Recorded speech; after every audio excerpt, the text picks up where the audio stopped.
Tuesdays. I hope you're not waiting. Well, what do I mean? Whether you're looking for better financial conditions, better success in the workplace, if you're looking for better relationships, improvement in yourself, physical fitness, whatever it is, I hope you're not waiting. Because right now, no matter where you are, no matter how bad things may seem, no matter how tough they may seem, the way to get to the better circumstances is to start sowing now. Seed time and harvest time won't go away as long as the earth remains. There's going to be seed time, harvest time. So wherever you are, look at where your circumstances are and sow beyond those circumstances. Don't be bound based on what you see, but instead sow into what you want, sow into the future that you want. So that no matter what circumstances you're trying to outrun or outlive, what mistakes you made, no matter how bad it is and how long it's going to take, it's time for you to sow into the future. Don't sow based on what you see. Sow is based on what you want. Based on what you want, you sow. So whether you're talking about your attractiveness to others, will people want to work with you or not? You can do some things right now by sowing kindness to other people, by sowing forgiveness towards other people instead of holding things against them. Things happen in the past, but we need to get past them by sowing forgiveness towards others so that we reap a harvest of forgiveness for ourselves. If you want to extend grace to other people, then you can expect people to extend grace towards you in the future. It's like when people in traffic, you have a long line of people, we're all waiting, we see the big arrow saying, go this way.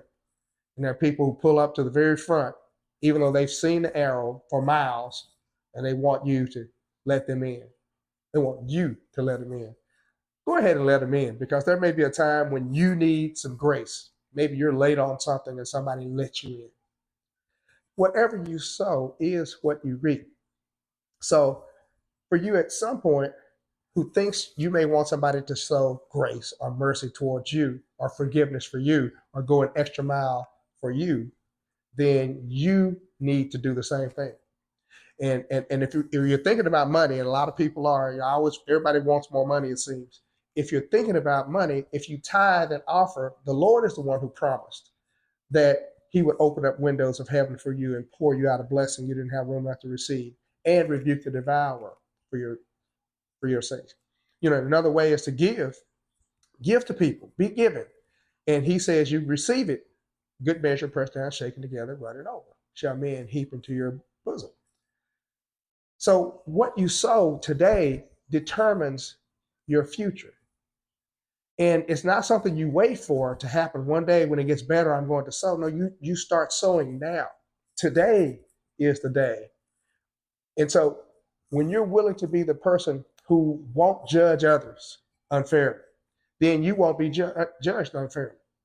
If you're one of those who chooses to find a way just to live peaceably, then you will receive that kind of a harvest. If you do it sparingly, you'll reap it sparingly. If you do it bountifully, you'll do it bountifully. But you cannot wait for your circumstances to change for you to become a more giving person, for you to become a more merciful person, become a person who is more wealthy financially. No, you have to start doing that today, because you're living in a bad harvest, for instance. Then expect a further bad harvest, because whatever you sow into, you reap it bountifully. So and you have these seeds from the bad harvest that somehow drop to the ground, and they bring up a new crop of badness. So you want to make sure you're having the right kind of attitude. Sow the right attitude, sow the right actions, sow the right kinds of financial gifts, and you will reap in the future. And it's not so much about getting and giving, but it really is more about developing kingdom character and then being a witness, because that character is resulting in the kind of harvest that those of us in the kingdom are supposed to enjoy. Extend mercy to people. I don't know why I keep going back to mercy. Matthew chapter 5, the Beatitudes. Sow mercy.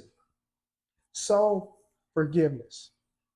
Become the kind of person who does go the extra mile in business and in friendships and relationships and at home. because you then reap a harvest that witnesses of his goodness. Business, personal, financial, whatever it is, relationships. Seek the kingdom. Seek the manifestation of that kingdom bounty in your life as well. You seek the kingdom without understanding and just seek it and accept it in your heart. And he gives you revelation, and he's the one who produces the harvest. We need to become those who have kingdom character, who live lives of faith. This is the truth, the whole truth, and nothing but the truth. May God bless you.